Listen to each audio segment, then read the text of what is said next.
Joining me this week are Andy Parsons, Ed Byrne and Russell Howard, Chris Addison, Hugh Dennis and Mickey Flanagan.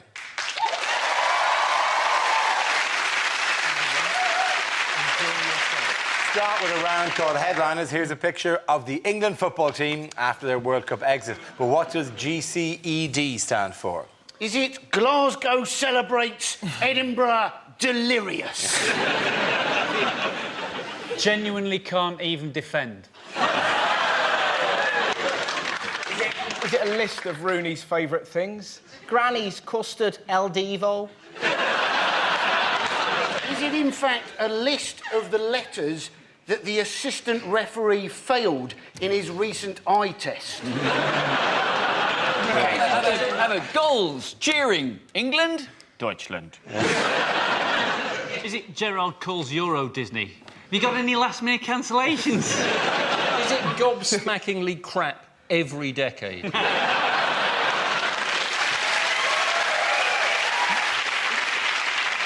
Maybe it's to do with Rooney. That's actually GCED's how he spells Gerard. Is it? Or how he spells GCSE. Is it just gigantically crap, expensive donkeys? Turn that into a proper headline. Germans crush English dreams. Yes, very good. Mickey Flanagan, well done. Congratulations. Germans crush England's dreams is the answer I was looking Right, for. that's it, I'm off now. This is the story of England's departure from the 2010 South Africa World Cup. Having scraped through to the last 16 after finishing second in the group, England were knocked out following a dismal 4-1 defeat against Germany on Sunday. The final score marks the worst defeat ever for England in a World Cup. So what was your reaction to England? It was dreadful. It was so different. The worst bit, we're 4-1 down, and Capello brings on Heskey. We need goals, and we turn to Heskey. That's like being lost in a maze and asking Stevie Wonder for help. And the defending. Like, if we'd have defended that badly in World War II, we'd currently be recording a show called Mocker die Woche. We'd just be going, Ich liebe Schweinsteiger. That's all we'd be saying. That's the most German name in the world, isn't it? Schweinsteiger. What does it mean? What does Steiger mean? I know Schwein means. It means pig supervisor, which over here they call that Kerry Katona's agent.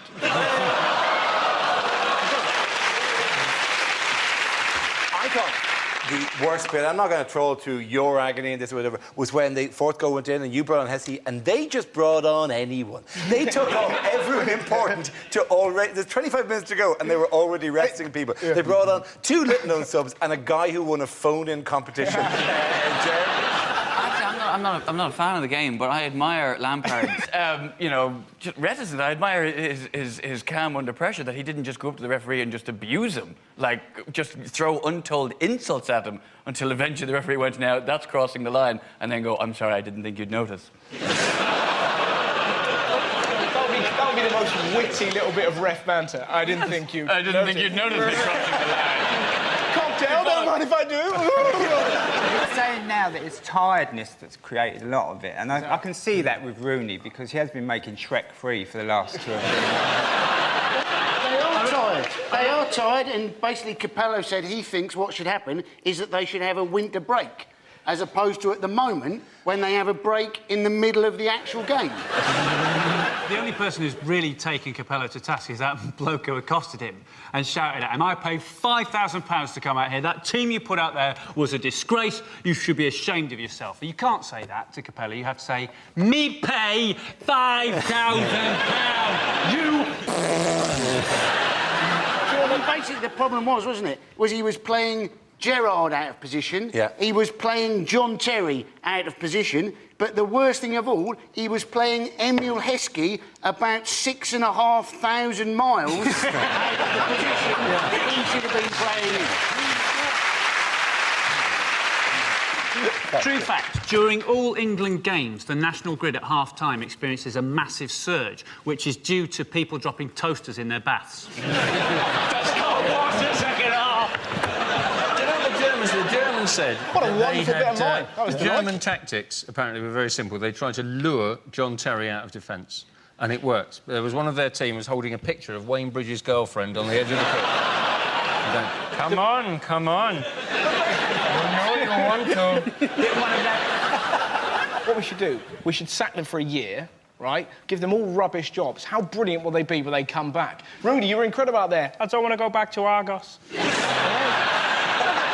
Oh, you just run after one with the little pens. Hey, remember this? Remember this? Yeah. Go on, go to the back and get that toaster. Yeah, go on. We should look on the positive. Now, at least we won't have to watch that Brian Blessed Shakespeare advert again. Oh. How terrifying is that? Gee, I nearly shat myself on that. Do you know who's not watching the ads with any great joy at the moment? Which is Wayne Rooney. So between every commercial break, there's a picture of him with a long beard living in a caravan. He's going, oh, God. I shouldn't make that promise to the nation, yeah. In fairness, that goal would have been the turning point. And even then, Lampard, apparently, when he was swapping jerseys with his German counterpart, the other player even said, by the way, that goal should have been allowed. And then he went on to say, by the way, I don't want your jersey, it stinks of defeat. Even David Cameron has come out and said he thinks we need technology. I mean, it was a terrible mistake and one that a lot of us were disappointed by. But he's the Prime Minister now. We need to get on with it. You were robbed. Of course you were robbed. And the poor guy didn't spot it. But more embarrassing for the guy in the evening match who didn't spot an offside, which then they stuck up on the giant screens in a real nya. And then they had to do this thing going, I fucking got it wrong. I know, you got it wrong. I think I got it wrong. Quick, we better cover our mouths in case the deaf lip read us and it kicks off. That's the thing about this business of goal line technology. And they're talking about, it's too expensive. Like it's going to be microchips in footballs and lasers on the lines. Why don't they just rewind the tape? Have Sky not got Sky Plus? I'll phone in. Yeah, that was a goal. Yeah, she's fine, actually. You see us? Oh, that'll be good. OK, and the match is paused. We're going to Chris. Hang on, wait a minute. Oh, sorry, I've taped Peppa Pig on it. Sorry, but if it's any consolation, George has found Mr. Dinosaur. Don't you think it would have been a wonderful moment for, relationships with Germany? If the goalkeeper would have turned around and said, it went in. Don't you think? Yeah, it would have been but he didn't. He turned around very craftily and he went, couldn't believe they were still playing. Yeah. Are you genuinely telling me that An Englishman would have. An Englishman would have. An English keeper would have grabbed the ball and just gone, nah.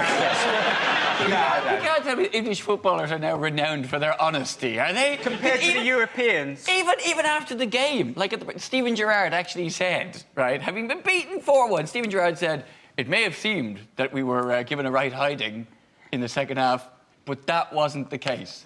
Like, he actually said... I don't know if before he said that, he went, look into my eyes, not around the eyes. Do you know what's amazing? Lampard said, no one can tell me that we got beaten 4-1 today. And you're going, well, there's a giant scoreboard in the corner. Let's have a look at that, right?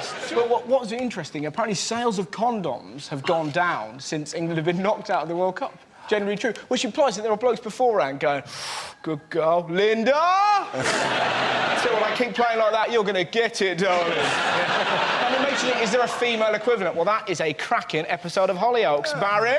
I'm going to ride you like a pit pony.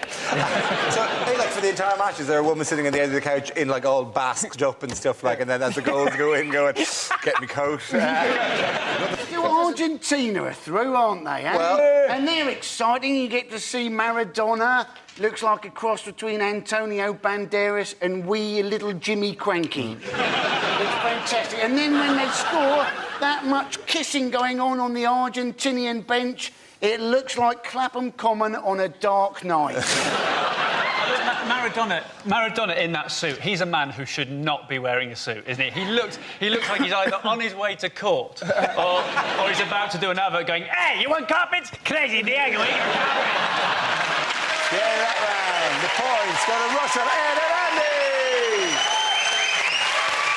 OK. Now we play a round called... If only 3 people do this round, we can all mock off early. This game involves Mickey, Andy and Chris. So if you could make your way to the performance area, please. This round is a stand-up challenge. I launch a wheel of news, and wherever it chooses to stop, one of our performers must step forward and talk about that subject. The winner is whoever I think is the funniest. OK, here we go. The first subject is... travel. Who wants to come in on that? I'll do it. Chris has. The most dangerous roads in the whole of the world are British motorways. That is my sincere belief. Not because of the speed, because you can't get up speed on the British motorway because you're stuck behind a dick in a caravan. Essentially. Do you know, I found this out. 1 in 5 families in this country goes caravanning. Why? What makes a family who don't get on in a normal-sized house believe that squeezing themselves into a tin for a fortnight is going to improve matters? It's such a self-deluding activity, which for me is symbolised by that. You know that 5-foot-long wing mirror, the attachable wing mirror the dad puts on the car? Well, I have to see what's behind me. It's of paramount importance that at all moments I can see what is behind me. Oh, for goodness sake, just paste a picture of a traffic jam on there, because that's what's behind you. You don't need to look to see what's behind you. It's there because you are.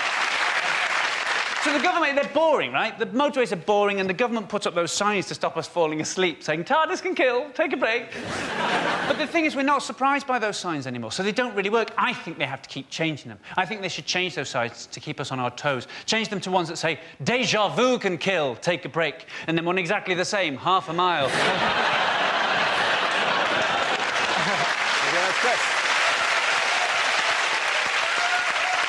OK, let's spin the wheel again. Next topic is politics. Who wants to come in on that? Any persons? So, we have a Liberal-Conservative coalition. It makes no sense, does it? 2 words that mean completely opposite things. It would be like having the Whig-Baldy coalition or having voted for the no-swearing arse party.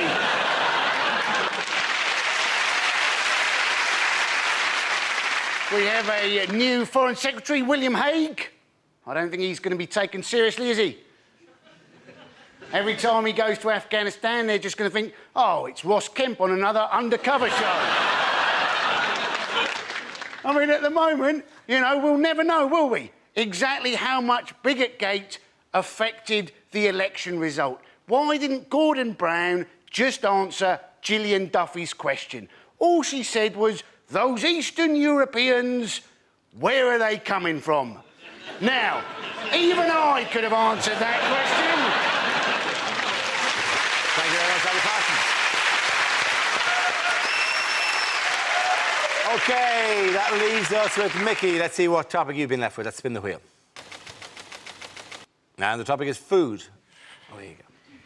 Now, this is one of my favourite topics because I actually hate restaurants. And my wife loves restaurants. She's middle class. She's been skiing and everything. And she loves a restaurant. She says, can we go to a restaurant at the weekend? And I say, yes, we can. And we're barely there 2 minutes, and she's like, isn't it a lovely ambiance? And I say to her, I don't know what you're talking about. I've worked out what an ambiance is. It's a night out about poor people, isn't it, basically? It's people with a few quid to say, can we just have one night out about the poor people turning up? You know what they're like. They'll be banging spoons together, singing Mailman's a Dustman, creating an atmosphere. We want an ambiance. So we're trying to enjoy the ambiance. But something's happened spoiling it for me. There's no tomato sauce on the table. Creating the situation when my wife looked at me, she said, you're going to ask for tomato sauce, aren't you? I said, yes, I am. Because I'm going to have the risotto. You can't eat risotto without red sauce, it's too dry. It's a health and safety issue. You've got to zhuzh it up with a bit of red sauce, right? So I thought, I'm not having it. I said to the waitress, excuse me, do you have any ketchup in the building? She's looked at me like I'm the worst pleb God has ever put breath in. She went off to the kitchen and I saw her making her way back with a pot about that big, about 2 chipfuls of tomato sauce. I thought, oh, here we go. She's tried to put it down and walk away like she's doing a drug deal or something. And I stopped her. I said, hold on, love, don't rush off. And I took a sip of it. And I looked at her, I said, yes, I'll have a bottle, please. Thank you very much, Mickey. Well done. Hey, Matt Boris, first, gonna make it fun again! Well done!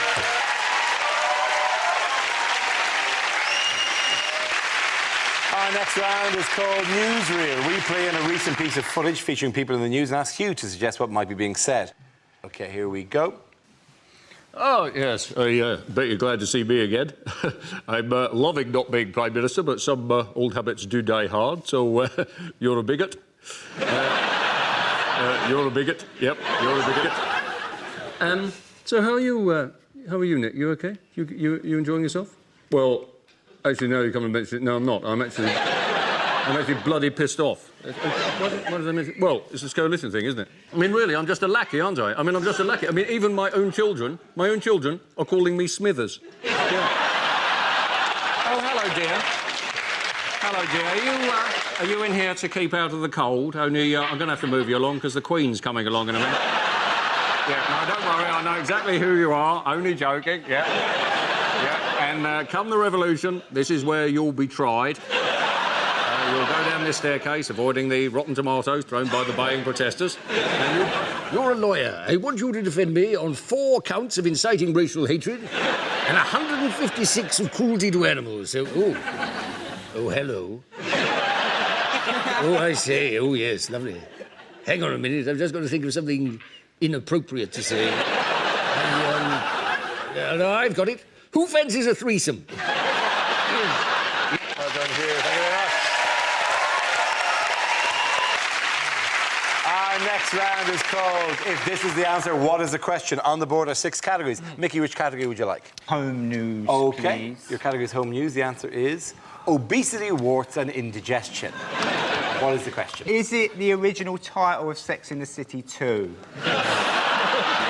Is it what do you get if you eat one of the hairy bikers? Is it what's the worst possible police call sign? Charlie Delta Foxtrot, this is obesity, warts, indigestion. Man down, enema piles, kazoos, hit the dirt. What 3 words are circled in Bob Geldof's book of baby names? Name 3 things you can't get rid of by going Expelliarmus. Is it what are the top 3 paint colours in Dulux's Broken Britain range? What do you get if you eat a pizza while shagging a toad?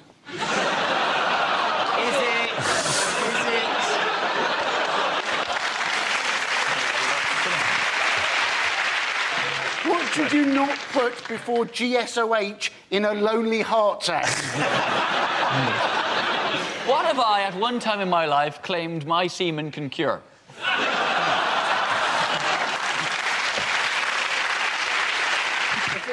Yeah. Really? Have you? Yeah, funnily enough, obesity is the one they fall for most often.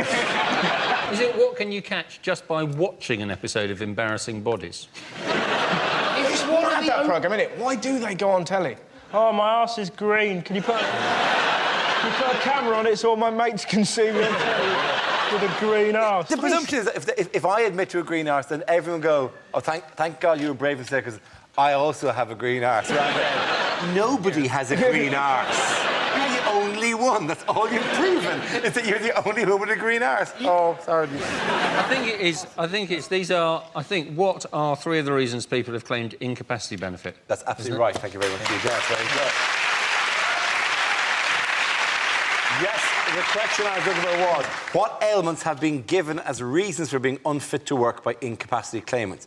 The coalition government is aiming to reduce the 12.5 billion incapacity benefit bill. It's now likely that many of the 2.6 million people on incapacity will have to be retested. Some people have been claiming that they are too fat to work. Yes. And you're thinking, well, you know, there must be some jobs where being very large would be a bonus. Such things as maybe England goalkeeper.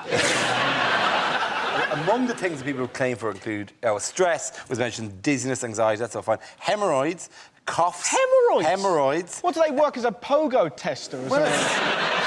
Blisters. Surely, though, if you're suffering from hemorrhoids, all you need to do is get a job where you're standing up. And if you're suffering from blisters, you need to get a job where you're sitting down.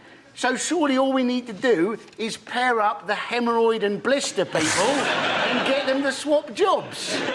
What a fun meeting that'll be. How is the government planning to cut down on these payments? You know, they said they were going to make disability tests tougher. What does that mean? They're going to tip people out of a wheelchair and put them on total wipeout?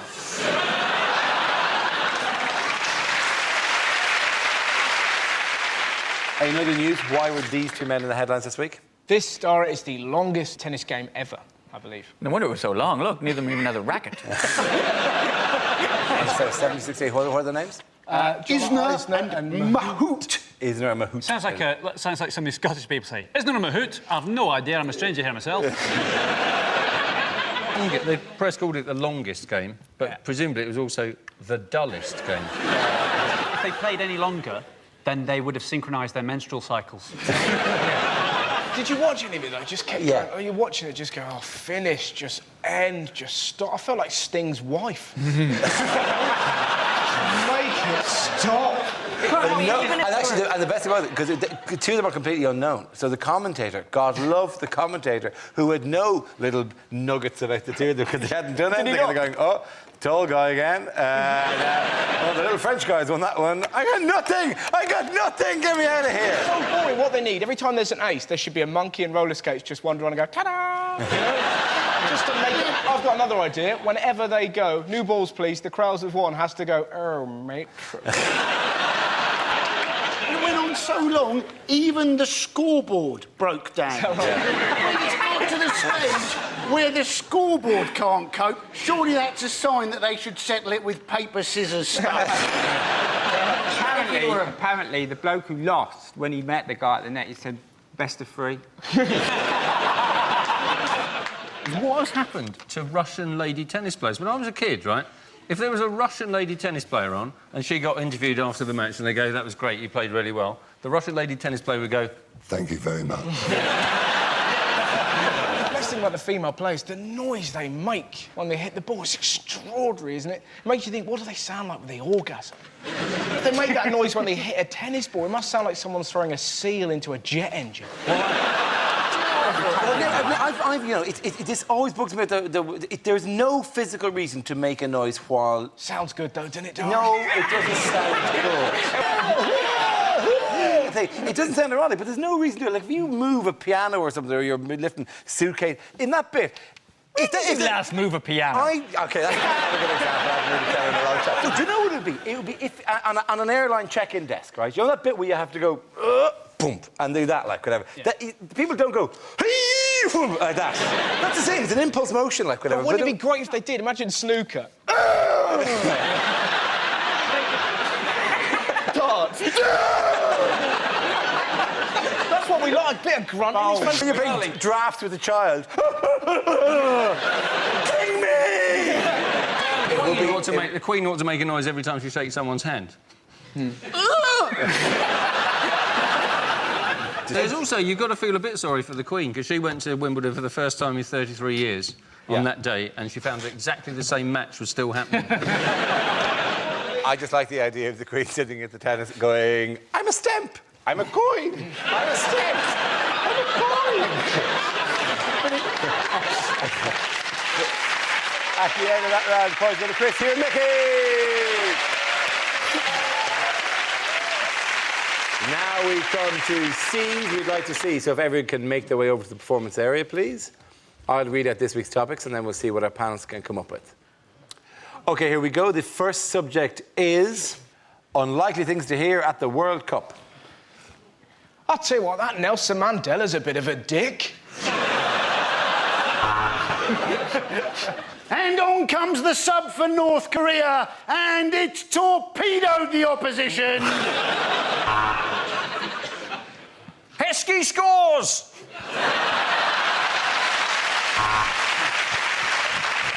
And there they are, Scotland through to the final 16. And we're a bit pushed for time this week, so both sides have been told to just play the highlights. The last time I saw African kids this excited, Madonna was at their school with a net.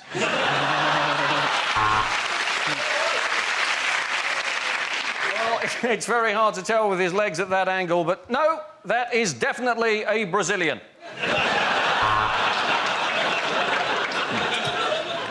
Yes, on the one hand, we lose the tournament, but on the plus side, he stole me out tonight.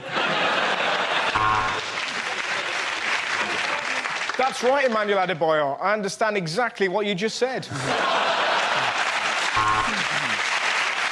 Then the English fans are taunting the American fans by holding up an oil-covered pelican. Ooh, goody, James Corden's show's on next. England, of course, are being sponsored by Tesco Online, which is why John Terry has just been substituted by 3 ripe avocados.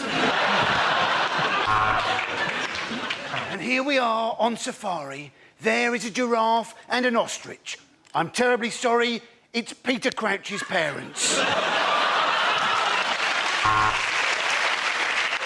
England are playing fantastically. This is a splendid DVD of 1966. And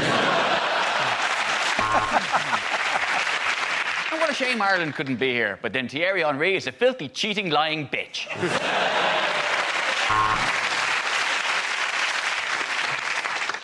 You want carpets? Canadian Diego your carpet!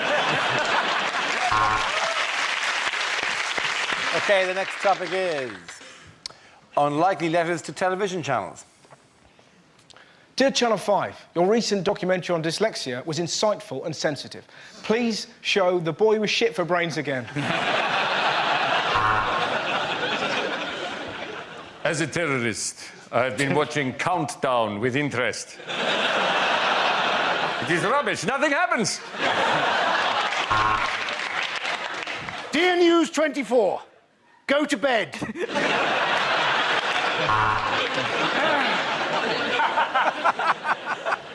Dear Babe Station, have you actually read the trade's description of that? Dear Bravo, I don't quite know how to put this, but well done.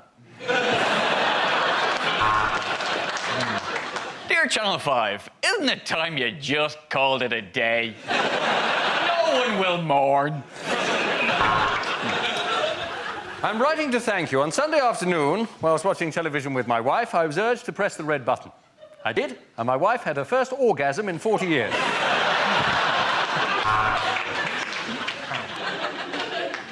Dear Al Jazeera, please bring back your hit sitcom, Men Behaving Baghdadly.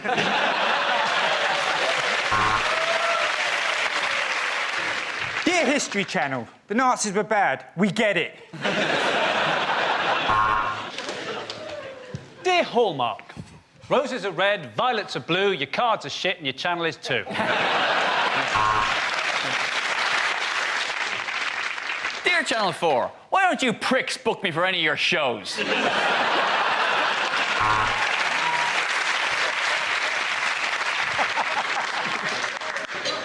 Dear Sky Sports -1, thank you for showing the Grand National. I won £100,000. Dear Points of View, who should I complain to if I think Points of View is shit?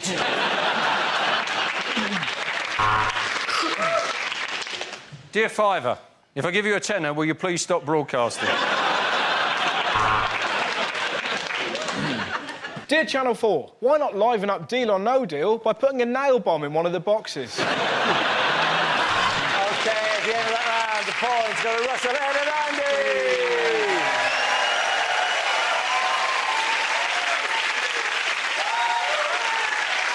That's the end of the show. This week's winners are Andy Parsons, Ed Byrne and Russell Howard. Commiserations to Chris Allison, Hugh Dennis and Mickey Flanagan. Thank you for watching. I'm Darryl Breen. Good night. New comedy for BBC Three now. Give it a try. It's cheeky tearaway Lee Nelson's Well Good Show.